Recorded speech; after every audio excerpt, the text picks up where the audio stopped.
Good day, ladies and gentlemen. I'm Steve Duvall, and this is news on Sedona.biz. Today, we're visiting with Paul Chevalier, Sedona resident since 1998, now retired, former attorney.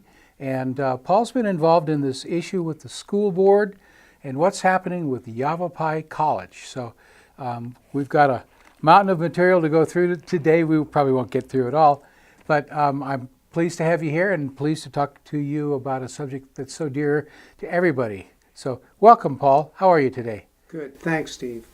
What I wanted to do, and I will try to do this in as simple a way as I can, is to talk about what's going on with Yavapai College in the Verde Valley. And particularly I'm going to be using extensively a volume of materials that was provided by Robert Oliphant. Robert Oliphant is a retired professor of law who lives in the Verde Valley, and he was on the governing board of Yavapai College until last January. And he's written a wonderful, wonderful document, which is the case for a Verde Valley Community College under Arizona 15-1445, the Maricopa Model. Now that's a big mouthful, but I'll try not to get technical. But I would recommend this book to anyone that's serious about it. And by contacting Robert Oliphant, you could probably get it. So what is Arizona 15-1445? This is the law under which community colleges exist. It tells how they must be legalized, how they have to operate, etc., etc. And what has happened under that law is, starting in 1962, Arizona started creating community colleges. No, it was 1960. In 1962, they created the Glendale Community College, all under Maricopa Governing Board. And from there, they went on to create 10 different community colleges in Maricopa County. Now, outside of Maricopa County, they created no more than one community college per county.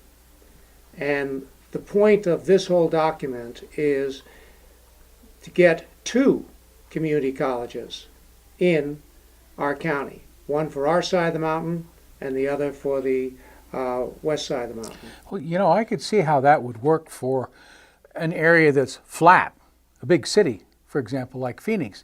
But here we have some geographical limitations. Prescott, the county seat, an hour's drive over the mountain or around the mountain. And then we have the Verde Valley. So just geographically speaking, we have 2 districts administered from Prescott. And that kind of seems to be, from my viewpoint, kind of where it starts. It does, and it started in 1966 when Yavapai College was first started. The people on the east side of the valley tried to get it on this side of the valley because they were concerned about it. They had free land, they had some free money to build buildings, but the decision was made because of the greater population on the other side of the mountain that the headquarters would be on the other side of the mountain. And so that was done. By 1975, people were disturbed in our side of the mountain that too much of our tax money and too much of the state-supported money, in those days the state gave more money than they do now, was going to the other side of the mountain.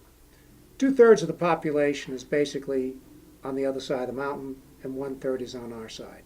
So you'd think the logical breakdown would be to spend 2/3 of the money in Prescott Valley, etc. area, and 1/3 in the Verde Valley. That's not what has happened. And as I go through this, you will probably be as shocked as I have been going through this document, showing how the money has been spent and how it continues to be spent just for the advantage of Prescott and Prescott Valley, and how they're taking more and more away from our side of the mountain. And giving us less. And well, yeah, I mean, a lot of our tax money goes to support the various things they want to do on their side of the mountain. And with that, let me kind of jump into it. Okay. First of all, I should tell you that there is a committee that's been formed called the Yavapai College Community Advisory Committee. It consists of about 20 people. Now, these 20 people are from all different parts of the Verde Valley. And it goes all the way from Oak Creek all the way to Jerome. There are some people from City Council, not our City Council, but other city councils. There's people from business. There's a lot of educators. And there are just citizens who aren't involved with any of those directly, such as myself, who are retired but may have been active in some form of business or law. So who formed this committee then? Robert Oliphant Robert is the okay. chair. And he's the one that prepared committee. this report. And he's the one that prepared this report. Now, this committee is not the first such committee that's been formed over the years. But this committee is probably the best organized. And it is a committee that is committed to an intelligent way to get an analysis done to see the pros and cons of forming a separate college over on our side of the mountain. Now, this separate college would still report to the Yavapai Governing Board. It would be done in the same fashion as the ones in Maricopa County. That's the plan. Do they have any jurisdictional authority to tell you what to do, or as it's proposed? Sure. The governing board is still the people that give out the money. Okay. But there are a number of advantages, and maybe I should go right to that, of forming of having the Verde Valley administer its own community college, because that's what we're talking about. Makes Administering. Sense. They're called community colleges. They may not technically be community colleges in Maricopa County, but that's what they're called, and they have presidents. But what they are is separate administrations. And the advantages of this are greater efficiency, our own identity and traditions. I mean, right now we have a very nice young man who is the dean at Clarkdale. He lives in Chino Valley. He doesn't live here. And he may spend a lot of time here, but he's gone home, I assume, at night. He doesn't live here. We'd want someone that lives in the valley and hopefully has lived in the valley for a long time. We have our own identity. We have our own traditions. This would ease bitter feelings. There are great bitter feelings right now that exist between the people in the Verde Valley and the people in Prescott. And as I go through this, you'll see that there's good reasons for those to exist. We want to have something where we can select our own president, subject to the approval of the governing board, but someone that we trust. And this president will be an advocate for the Verde Valley. When I talk to you about the governing board a little bit, you'll see that they can do very little to advocate for the Verde Valley, even though 2 of the 5 members are elected from the Verde Valley. And we'll get in that in a little bit. This president could be fired by the governing board. That's fine. And, then we'd select another one with their approval. The president would then compete for a fair allocation of county education dollars. Well, what does that mean? Compete. Most of the money is coming from our property taxes. Now, our property taxes for the community college have doubled in the last 10 years. Price of our home, if we're lucky, has stayed the same as it was 10 years ago. But we're paying twice as much money to Yavapai College. And you'll see as I go through that, much of that money is not spent on our side of the mountain. It goes to benefit Prescott and Prescott Valley. So I can see dollars flying over the mountain. They fly over the mountain, and they do it all the time. They fly over the mountain.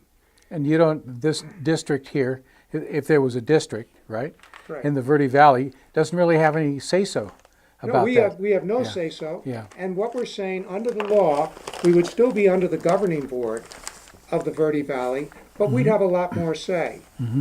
One of the things that happens now continually is projects and programs are transferred from the east side, our side, to the west side. Sure. There was a publication in several newspapers recently about bring jewelry classes back to Clarkdale. And in that publication, it says that jewelry 1 and 2 at the Clarkdale campus are going to be retired at the end of the semester because the teacher teaching it is retiring. And to get those classes, you're now going to have to go to the Prescott campus. This is just another example, and you'll see a lot more as I go through this, of what has been happening over the past 30, 40 years of stuff going away from our side of the mountain, and particularly lately, over to the other side. Well, why do they do that? Because they don't have to hire another teacher now, right? So that's less money they have to spend. So that gives more money to the other side of the mountain. Okay, it's There's not just funny, a but whole yeah. wait a minute, I could go down and give you another list of 10 reasons why we ought to do it, but oh my gosh, I won't take the time to do that. yeah, What I want to tell you, talk a little bit now, is the governing board. okay, Now, the governing board is an interesting experiment in lack of free speech. I mean, we went to a lot of trouble, in our U.S. Constitution for free speech. But this is how the governing board works. You have 5 people elected to 6-year terms. through the normal public elections. Normal public elections. Okay. In the past, usually only one person runs. There's been very little interest in this.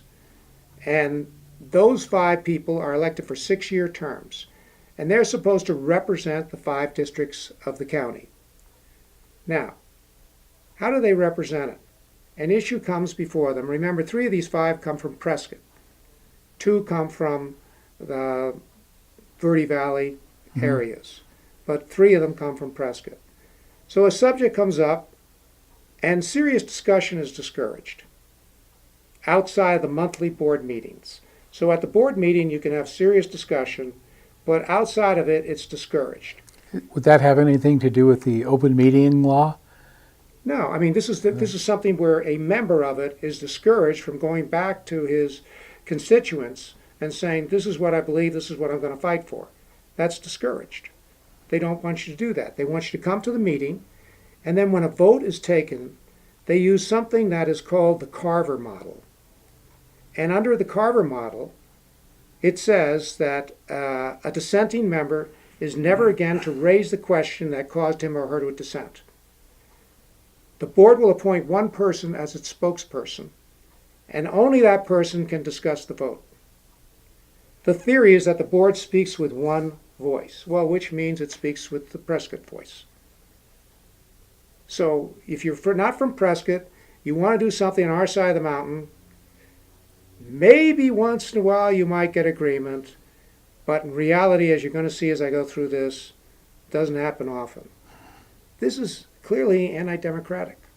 It stifles free speech as a result of the one voice principle.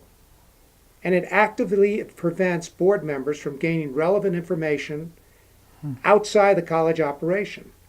Board members are told, and I'm quoting now from the document, to rely exclusively on oral and written reports from the president of the community college.